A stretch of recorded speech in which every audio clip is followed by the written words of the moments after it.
Salut à tous et bienvenue à vous pour ce nouvel épisode de À regarder Wazopé, aujourd'hui consacré à la saison 2 de Loki. Il faut que je me magne, j'ai vraiment pas beaucoup de temps devant moi, j'ai absolument envie de boucler ça, donc j'ai essayé de me dépêcher, mais je sais que j'aurai pas le temps avant que quelqu'un débarque. Donc voilà, je vais me dépêcher, c'est parti, Loki saison 2, épisode 1. Ce que j'ai aimé dans cet épisode, c'est le côté voyage dans le temps malgré lui, et l'angoisse que ça doit susciter, et même tout simplement le fait de voir des personnes qui le connaissent, quoi, que Loki connaît, et puis bah non, à la seconde d'après, et 2 minutes plus tard, oh là là, ça fait longtemps qu'on s'est pas vu. Voilà, ça, c'est de la science-fiction que j'adore, j'aime pas que ça, mais voilà, ça c'est un truc que j'adore en tous les cas. Le côté voyage dans le temps et tout, le personnage qui sait tout, puis l'autre face à lui, mais non, mais je te connais pas, mais ah, mais tiens, t'es enfin là, ça fait 10 ans qu'on s'est pas vu, tout ça. Voilà, j'adore. Ça, j'adore. Bon, sinon, faut quand même bien avouer, il y a des facilités, hein. Je veux dire, le fait qu'il arrive pile poil au moment où Mobius a une réunion dans cette salle-là, avec Dox et puis les autres. Et voilà, c'est quand même un gros hasard que bah, il arrive pile poil au moment de cette réunion et pas 20 minutes avant ou le lendemain ou je ne sais quoi. Enfin, vous voyez, c'est comme par hasard, il apparaît dans le présent, passé, futur à des moments où il faut. Ouroboros, ça on s'en fout, hein, il pouvait arriver quand il voulait, voilà. Mais avec Mobius dans la salle de réunion, tout ça et tout, ouais bon, c'est vraiment pour faire avancer l'histoire, sinon bah y a pas moyen en fait. Donc bon, je sais pas, il aurait pu arriver avant et puis graver quelque chose sur la table, puis voilà, quelqu'un l'aurait vu forcément, mais du coup Mobius en le voyant à ce moment-là, bah, il aurait dit ah, c'était pour moi et puis voilà, je sais pas. Il fallait trouver un truc quoi. Pour moi c'est un peu trop facile quoi. Et vous voyez, j'ai trouvé une façon de faire comme ça en 2 secondes. Ils auraient pu voilà faire en sorte que dès la saison 1, ils aient un nom de code tous les deux, genre Lapin Blanc. Voilà, ils se surnomment Lapin Blanc tous les deux, et puis hop, Loki prend un couteau, puis il grave ça sur la table pour Lapin Blanc. Dit ceci, dit cela, je sais pas, enfin voilà. Vous voyez ce que je veux dire? Il y avait un moyen de trouver un truc plus intéressant, quoi. Moins facile, ce que je veux dire. Mais bon, voilà. J'accepte. Vous voyez, je suis gentil. J'accepte. Parce qu'il faut que ça avance, mais voilà. En revanche, ce que je n'accepte pas, ce que j'ai pas aimé, c'est qu'à un moment, il parle avec Mobius dans l'ascenseur. Et Mobius lui dit non mais tu peux pas aller dans le passé, enfin, le temps ne fonctionne pas comme ça au TVA, il y a pas de passé, c'est pas possible. Et donc là qu'est-ce qui se passe? Bah Loki voyage dans le temps, malgré lui bien sûr, hein, voilà, comme par hasard. Donc là Mobius est choqué. Scène d'après, Mobius dit qu'il disparaît en permanence. Loki, mais non, je ne disparais pas en permanence. Qu'est-ce qui se passe à la seconde d'après avoir dit ça? Oh, il disparaît.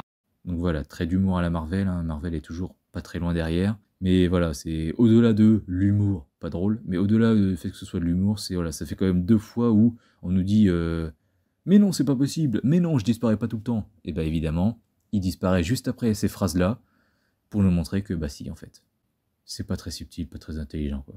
Et c'était pas très nécessaire surtout. Ensuite, truc débile. Alors j'ai dit oui pour Ouroboros, il pouvait aller et venir dans le passé. Enfin voilà, il a pas de visiteurs, tout ça et tout, il y a pas de souci, il pouvait y aller n'importe quand. En revanche, Ouroboros, qui se souvient des anciennes apparitions de Loki au fur et à mesure de ses déplacements dans le passé et présent, enfin voilà, c'est débile. C'est débile. C'est pas possible que Loki, il va une première fois, et puis lui dise « Oh, j'aime les gaufres ». Il revient dans le présent. « Hey, tu aimes les gaufres, je m'en souviens, tu me l'avais dit ». Ensuite, il y retourne. « Hey, j'aime les crêpes aussi ». Et il retourne dans le présent. « Oui, puis je crois que tu m'avais dit aussi que tu aimais les crêpes et tout ». C'est pas possible. Si c'est passé dans le passé, ça s'est passé et puis c'est tout. Parce que là, parce que vous allez me dire, oui mais non, parce que du coup il l'avait pas encore fait, donc là au moment où il... Ta gueule, c'est de la merde. Parce que ça, c'est clairement la blague de JDG dans sa vidéo Tortue Ninja. Au même moment dans le passé? C'est clairement ça. Après je vois ce qu'ils ont voulu faire, hein, c'est le côté... le côté scène ping-pong qui se renvoie la balle, voilà, c'est Loki dit un truc, ah bah du coup dans le présent il s'en souvient, ah c'est rigolo, tout ça et tout. Je vois ce qu'ils ont voulu faire, mais il fallait mieux faire ça au montage en fait. Par exemple, il rentre dans le bureau d'Ouroboros, voilà, il sait pas qui c'est, tout ça et tout. On voit Loki aller une fois dans le passé et lui parler. Et ensuite, Loki revient. Et au fur et à mesure que Ouroboros se souvient de tout en une seule fois, on voit du coup la scène dans le passé où Loki lui disait ça et tout. Et puis voilà. Ça, ok. Là, ça marche. Mais ça, non, c'est pas possible. Sinon, il y a aussi des bons trucs d'humour. Il y a quelqu'un dans l'ascenseur quand Mobius dit que c'est horrible, dit la disparition de Loki, oh là là, je peux pas regarder ça. Et puis Loki, je sais plus, je crois, il lui dit, mais non, c'est pas si horrible, enfin, ça va. Et du coup, il demande à quelqu'un qui était là depuis le début, bah, qu'est-ce que vous en pensez, vous? Puis la personne est choquée et tout, donc voilà, c'était rigolo, c'était bien fait, et puis on n'avait pas vu la personne avant, donc voilà. apprendre qu'il y en a une tout à coup, c'est rigolo. Et Mobius, encore une fois, qui dit « Non mais j'ai aucun souvenir qu'on m'ait effacé mes souvenirs ». Voilà, c'est une phrase qui me fait rire, c'est sympa. Donc voilà, clairement un nettement moins bon démarrage que la saison 1. Il y a des trucs que j'ai appréciés, hein, mais globalement c'était quand même pas très ouf. Et donc voilà, c'est pour toutes ces raisons que je donne à l'épisode 1 de la saison 2 la note de 0,25 sur 1. Épisode 2. Alors, tout ce qui est avec Brad, sa capture, son interrogatoire et tout, c'est cool. C'est tellement cool. Le début de l'épisode, quand ils sont encore à Londres, aux États-Unis, je sais plus où ils sont, mais voilà, là où il joue l'acteur, voilà, c'est tellement cool ce moment-là que j'aurais aimé que ça dure tout un épisode et qu'à la fin, donc, ils arrivent à le choper et puis ils vont l'emmener au TVA pour l'interroger. Et clairement, comme un épisode pour moi aurait pu être gommé, je pense qu'ils auraient pu le faire, ça aurait été bien, mais bon, tant pis. Tant pis, ce n'est pas ce que j'ai eu. À la place, j'ai eu un épisode de merde qui viendra plus tard. La machine, le contrôleur, qui est le mélange entre vintage et futuriste. D'ailleurs, c'est un peu le cas de tout le TVA, hein, c'est ce côté que j'adore, hein. Mais le temps ne fonctionne pas comme ça ici. C'est tellement le cas que tu sais pas si c'est dans le futur, ou si c'est rétro-futuriste, ou si c'est dans le passé. Enfin, c'est plutôt cool ce truc-là. Donc voilà, leur machine, donc le contrôleur qui est le mélange entre vintage et futuriste. Parce que ce que la machine fait, c'est futuriste. Une espèce de grande boîte comme ça qui peut se rétrécir ou prendre la forme qu'on veut. C'est futuriste, mais sa forme, la forme de la machine, on dirait un aspirateur des années 60 et tout, c'est plutôt rigolo. Un gros aspirateur. Hein. Donc voilà, j'ai bien aimé ce petit truc-là. Bon, pour Sylvie, oui, excuse-moi, je rigole parce que je lis mes notes. Alors, son traitement, le fait de la retrouver où on la retrouve, ça montre qu'elle voulait tellement une vie normale, simple, loin de tout TVA et de vie en cavale, tout ça et tout, que ouais, c'est logique qu'elle finisse là-dedans. Enfin, logique, pas forcément là-dedans dans cet endroit-là, mais oui, c'est cohérent. Mais on a quand même une putain de déesse qui finit à McDo, quoi. Je suis désolé, ça me fait un peu sourire, quoi. C'est bon, voilà. Pas méchamment forcément, mais voilà, on a une déesse à McDo. Ensuite, truc que j'ai pas trop apprécié, c'est que X5 était apeuré d'être dans le monde de Sylvie, là, le monde de McDo, parce qu'il savait qu'il allait finir par exploser. Et finalement, à la fin de l'épisode, elle y retourne. Pourquoi il n'a pas pété son monde? Parce qu'ils n'ont pas eu le temps de le faire exploser? Ils ont réussi à les arrêter avant? Donc voilà, c'était pas ouf, mais c'était ouais, un peu plus appréciable quand même, je trouve. Disons qu'en fait, ce qui a fait baisser la note du 1, c'est quand même tout ce qui est avec Ouroboros, qui était un peu long, je trouve. Pas très passionnant. Là, c'était mieux. Donc voilà, c'est pour toutes ces raisons que je donne à l'épisode 2 la note de 0,5 sur 1. Épisode 3. Alors, mesdames et messieurs, les abonnés de Critizen Can, cette chaîne critique de séries et de films sur YouTube. Vous avez là mon premier défaut, je dirais, de cet épisode 3, que j'ai trouvé à cet épisode 3 de la saison 2 de Loki. C'est chiant hein, de parler comme ça. C'est chiant, hein. Ouais. Ben, c'est Victor Timely dans l'épisode 3 de Loki. Alors je suis d'accord, il fait un peu le show, il fait son spectacle et tout. Il bégaye aussi, j'ai pas trouvé, mais bon, il le dit dans un épisode. C'est pas gentil de te moquer de mon bégaiement. Donc voilà, apparemment il bégaye. Bon, je l'ai pas trouvé plus que ça, mais c'est pas du gros bégaiement. Donc voilà, très certainement que ça a aussi un lien. Voilà, il veut pas bégayer devant du monde, donc du coup il parle comme ça. Ouais, peut-être. Reste que c'est saoulant. Et moi, les gens qui mettent des plombes à accoucher, franchement, c'est saoulant. Ça m'a toujours saoulé. Preuve en est, j'ai encore dit... Enfin, preuve en est. Pour un pote qui m'écoute, je te l'ai encore dit pour un vidéaste YouTube que tu m'avais envoyé, donc voilà, ça me saoule. Moi, va vite, quoi, c'est bon, tu saoules. Et pourtant, je suis pas le mec qui parle le plus vite sur YouTube, on est d'accord? Notamment dans les critiques de films, je prends mon temps quand même, voilà, je parle tranquille, on a le temps. Bon, là, j'ai dit que j'avais pas le temps, mais voilà, on a le temps, c'est bon. Mais là, elle était chiante, hein, l'intro de l'épisode 3, bah voilà. Il m'a saoulé. Ah oui, oh, ça m'a saoulé. À chaque fois qu'on revoit Sylvie, j'ai l'impression qu'en fait on a appuyé sur reset juste avant. Parce que au deuxième épisode, bah, on pensait que Loki avait réussi à la convaincre en disant mais tu aimes ce monde où tu vis, le McDo, tout ça et tout, où tu travailles, voilà. Mais si on ne fait rien, tout va sauter, et ce monde aussi. Donc tu penses que voilà, elle est convaincue, et bah là il y a exactement la même conversation. Au mot près, quoi. Et le pire, c'est qu'elle ose dire un peu plus tard, Non mais l'histoire se répète apparemment. T'as pas idée, meuf.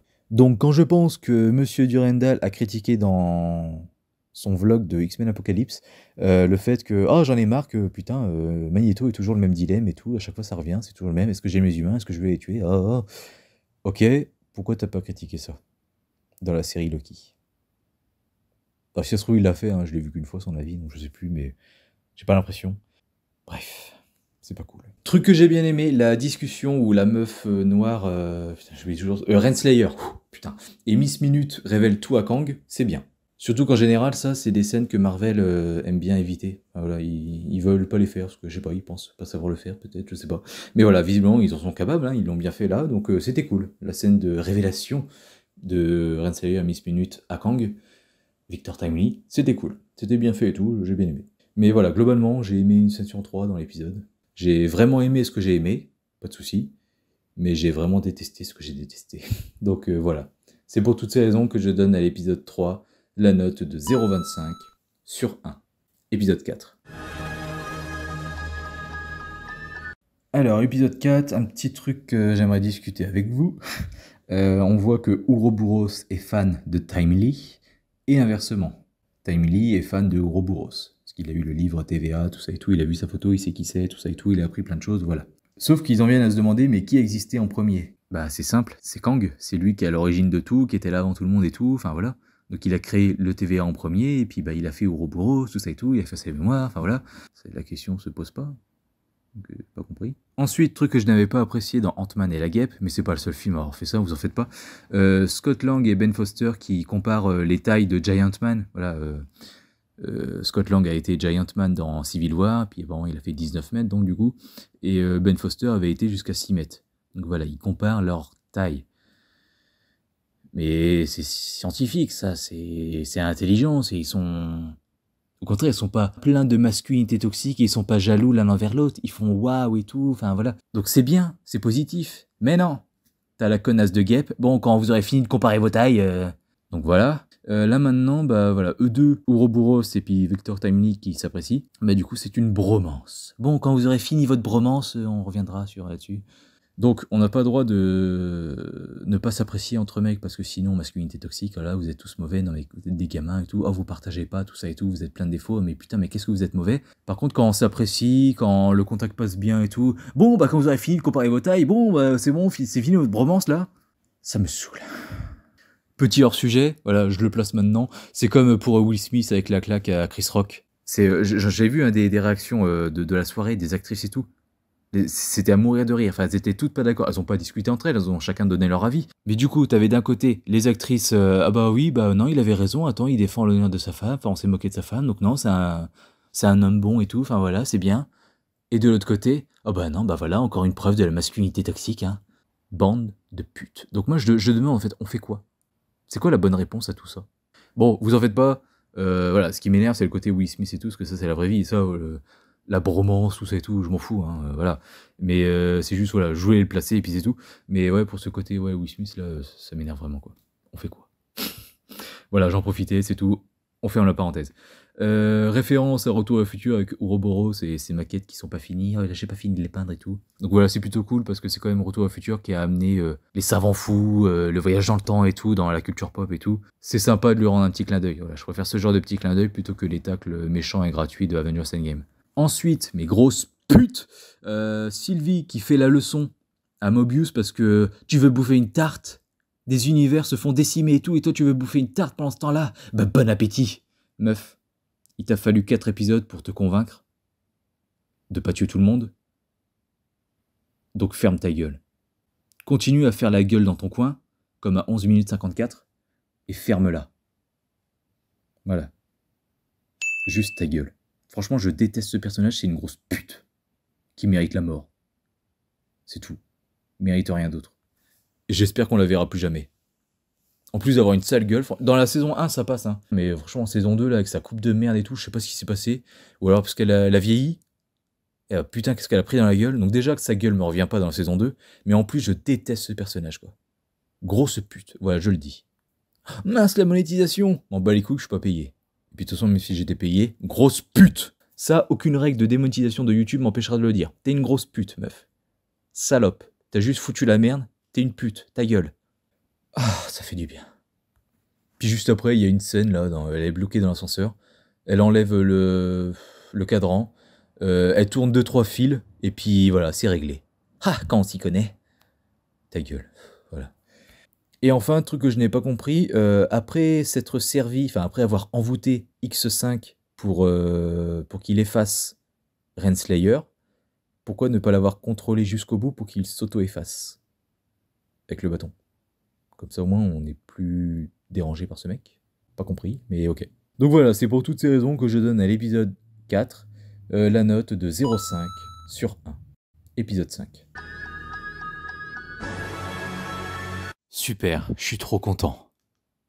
Voilà les deux mots qui me sont venus à l'esprit en fait dès que j'ai entendu les derniers mots de la bouche de Loki dans cet épisode 5 de la saison 2. Pour anecdote, c'est la première chose que j'enregistre. C'est un épisode nul, vide, qui ne sert à rien. Ah oui, il a appris du coup à gérer ses sauts dans le temps, tout ça et tout, et dans l'espace. Ouais, je suis content. Super. On pouvait pas régler ça en 5 minutes comme n'importe quel truc Marvel. Un personnage qui n'arrive pas à faire telle chose, il y a un training montage de 5 minutes, 2-3 petites blagues, et puis hop, c'est bon, il sait le faire. Bah non, évidemment, fallait prendre 40 minutes, vu que Disney a commandé 6 épisodes, et puis bah nous, on avait écrit assez de trucs que pour 5. Bah du coup, voilà, on va faire un épisode complet sur ça. Dès que j'ai vu, merde, c'est pas Ouroboros, mais non, Kazé Franck, s'évader de Alcatraz, j'ai fait, oh putain, ça c'est de l'épisode qui sert à rien. Super, j'ai eu raison. Donc voilà, 0 sur 1, épisode 6. Alors, ce que j'ai bien aimé dans l'épisode 6, c'est le côté, il connaît les répliques avant tout le monde, avant que les gens le disent et tout. C'est un truc que j'avais bien aimé dans Edge of Tomorrow, film que j'adore de toute façon. Mais voilà, là on sent bien aussi la frustration de centaines d'années qu'il traîne derrière lui. Mais en même temps, question. Pourquoi 100 ans? Enfin, en tout cas des siècles plus tard. Pourquoi ne pas simplement avoir regardé Ouroboros et Victor faire leur truc là, qu'ils devaient expliquer à Loki? Pourquoi ne pas simplement les avoir regardés faire, peut-être enregistrer sur un calepin, enfin écrire et tout, ou... Ah non, peut-être que s'il remonte le temps, ce sera plus écrit sur son calepin, je sais pas. Bon, pour moi, il remonte le temps, donc son calepin aussi, donc je vois pas pourquoi ce serait plus écrit. Parce que sinon, à ce moment-là, à chaque fois qu'il remonterait le temps, bah, si tout est effacé, bah, du coup, il a plus les souvenirs de ce qu'il a vécu. Enfin bref, c'est compliqué tout ça, mais voilà. Pourquoi ne pas simplement avoir regardé Ouroboros et Victor faire leur truc, et puis voilà, il apprend à le faire lui-même, et puis voilà. Comme ça, il refait ça vite fait, puis hop, on se dépêche, quoi. Pas tout compris. Bref, voilà, j'ai pas grand-chose à dire. L'épisode m'a plu au début, enfin, il m'a mis du baume au cœur après l'épisode 5, là. Mais franchement, il m'a quand même plutôt très vite saoulé. Je l'ai trouvé un peu trop long pour ce que c'est, vraiment. La conclusion est bien, mais vraiment pas ouf. Et voilà. Alors oui, Mobius qui dit l'un d'eux, en parlant des variantes de Kang, l'un d'eux a fait un peu de raffut sur la Terre 616. Donc moi je me suis dit Ant-Man 3. Donc je suis allé vérifier sur Wikipédia, c'est marqué. Donc oui, c'est bien ça, c'est une référence à Ant-Man 3. Bon, moi, dans mon marathon Marvel, donc j'ai mis ça, bah, du coup, voilà. Après, j'ai regardé Loki après Avengers Endgame. Donc pour moi, bah, ça se passe bien en... Enfin, c'est compliqué. Est-ce que ça se passe dans le 2012 de quand Loki se barre? Est-ce que ça se passe, du coup, en 2023 parce que bah, les Avengers sont partis en 2023 pour remonter dans le temps, voilà. On sait pas. C'est compliqué tout ça, donc voilà, je ne sais pas vraiment. Donc, question que je me pose, c'est comment il peut être surpris que, ah ouais, il y a un de ces variants qui a fait un peu de raffut sur la Terre 616. Normalement, il le sait, vu que dans l'épisode 1 de la saison 1, il montre toute sa vie à Loki. Donc, ils savent tout, sur toutes les vies de tout le monde et tout. Donc, je pense que dans la vie de Scott Lang, ils ont bien vu qu'il a fini par combattre Kang. Donc, ou alors, du coup, comme Loki a fait son truc là, bah, du coup, tout a changé. Maintenant, ils savent plus tout, je sais plus, enfin bref. Trop de questions pour que dalle avec cette série. Enfin, franchement, je me pose ces questions, mais j'en ai rien à foutre, parce que de toute façon, je pense que je vais considérer cette série comme hors canon. J'espère qu'aucun film n'en parlera. Même si j'ai lu sur Wikipédia que bah, maintenant, je sais plus quoi, Je sais plus, le TVA fait quelque chose et ça commence avec Deadpool et Wolverine. Voilà, je vous mets la capture d'écran, lisez ça. Si vous comprenez quelque chose, tant mieux pour vous. Moi, j'en ai rien à foutre. Donc voilà, j'ai fini de cracher ma bile. J'en ai eu plein le cul. Franchement, là, je me suis tapé les 2 saisons en une journée en soi. Enfin, en tout cas, en 24 heures. Ah, c'était fatigant. C'était laborieux. Surtout que la saison 2 est pire que la première. Donc ouais, c'était vraiment sportif. Vraiment sportif, hein, comme visionnage. C'est pas la partie la plus passionnante de mon marathon. Bon, j'ai toujours plus apprécié que le premier visionnage, c'est sûr. Là, j'ai regardé jusqu'au bout, je m'y suis tenu, pour vous, pour la critique. Mais c'était chiant quand même, quoi. Franchement, plus jamais ça.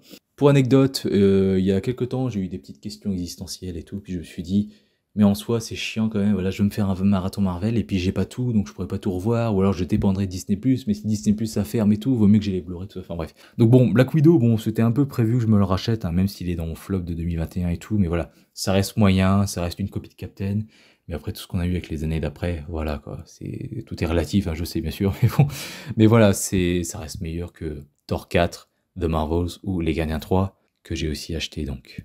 Donc j'ai tous les films, hein, MCU, voilà, je ne tiens pas mes promesses, ma parole et tout. Je vais leur redonner une chance, je vais les revoir. Thor 4, ça va être dur, ça je le sais, mais Les Gardiens 3, peut-être que je me suis trompé. The Marvels, bon, j'ai déjà vu 2 fois. En soi, c'est pas le pire, hein, franchement, de tout ça.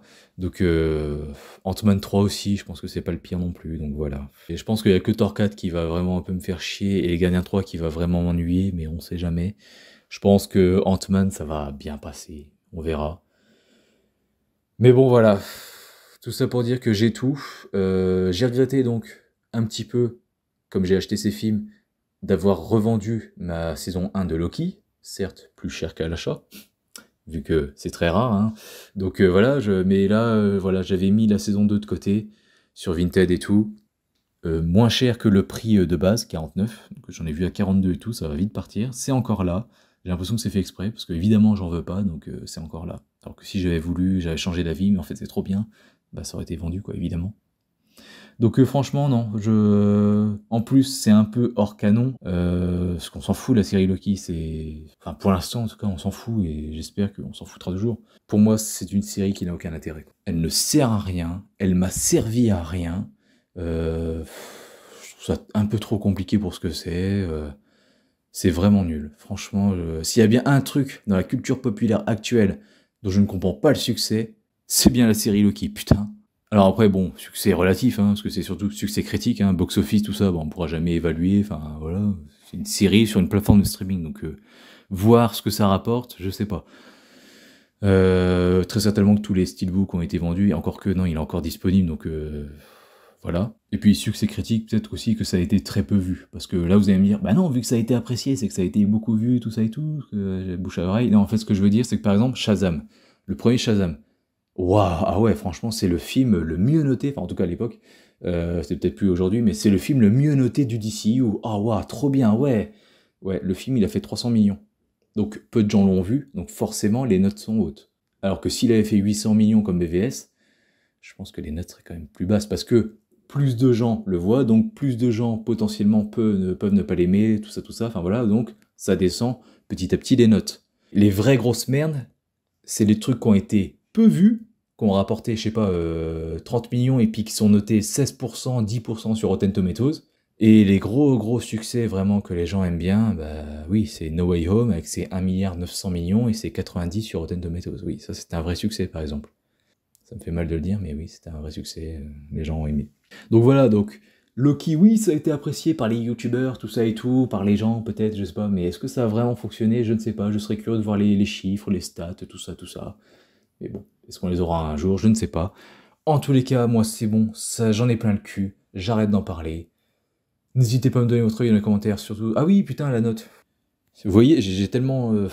voilà, tellement envie d'en finir. Donc voilà, donc si je compte vite et bien, la saison 2 de Loki a donc la note de 2 sur 6, qui est donc une note pire que la première, donc c'est dire. Et au moins, ça se ressent dans mon avis, quoi. Je préfère vraiment me retaper.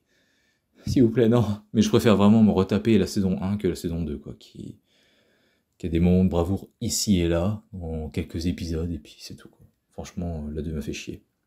Voilà. Donc n'hésitez pas à me donner votre avis dans les commentaires, surtout si vous n'êtes pas d'accord, et je vous dis à très bientôt pour une prochaine critique sur Critizen Can. Salut à tous.